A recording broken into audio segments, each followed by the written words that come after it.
Moikka! Mä oon Mero ja oon just perustanut tämmöisen rajoittamaton yrityksen ja mä tässä videolla kerron muun muassa miksi mä oon perustanut sen yrityksen. Omassa elämässäni monet elämän käänteet ja sisäinen muutos on oikeastaan saanut aikaan sen, että mä halusin perustaa tämän yrityksen. Vihdoin kun uskalsi pysähtyä ja katsoa sisäänpäin.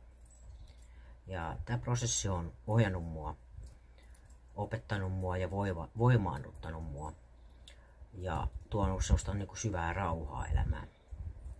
Ja myös samalla osoittanut sen, että meissä kaikissa on tämä sama sisäinen rauha, mutta se vaan odottaa tulla näkyväksi ja kuulluksi. Ja tämä on oikeastaan yksi iso tekijä, miksi mä haluan tehdä tätä työtä. Ja miksi hypnoterapia, niin innostus hypnoterapiaan lähti siitä, kun mä halusin tietää, kuinka me voidaan itse vaikuttaa omaan mieleen ja alitajuntaan. Ja kuinka me voidaan ottaa omat ohjat käsiin ja elää elämää, jota menneisyys ei enää määrittele.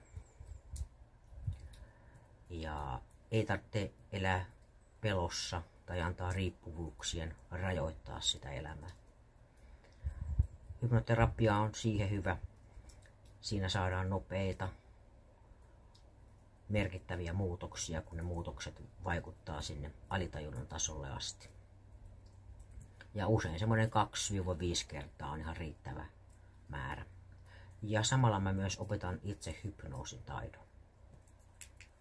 Hypnoterapia auttaa käsittelee alitajuntaan piilotettuja uskomuksia, opittuja malleja, käsityksiä, jotka vaikuttaa meidän elämään ja mahdollistaen taas terveempien ajattelutapojen omaksumisen.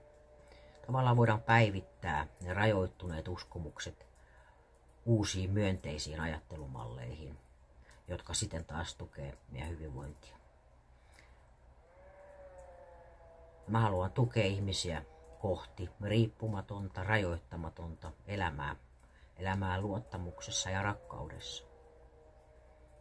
Tämä hypnoterapiaprosessi alkaa ensiksi ymmärtämällä asiakkaan tarpeita ja tavoitteita, jonka jälkeen mä johdatan asiakkaan syvään rentoutumisen tilaan, mahdollistaen pääsyn alitajunnan tasolle.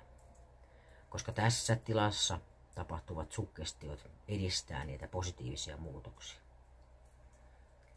Ja hypnoterapian vaikutukset on syvällisiä, kuten mielen keventyminen, anteeksi antaminen, kiitollisuuden, myötätunnon, rakkaudellisuuden kokeminen. Käy kattoo mun kotisivuilta www.rajoittamaton.com, jos kiinnostuit aiheesta tai haluat kuulla lisää, esimerkiksi mihin hypnoterapia käytetään. Ja voit myös tulla tutustumiskäynnille. Nyt se on tehty helpoksi ja riskittömäksi, sillä mä tarjoan ensikäynnin ilmaiseksi, joten tervetuloa, jos aihe resonoi. Ja sieltä mun kotisivulta, etusivulta löydät myös linkin ilmaiseen hypnoottiseen rentoutusäänitteeseen, jos semmonen kiinnostaa kuunnella. Hei, kiitos kun katsoit tämän videon ja moikka!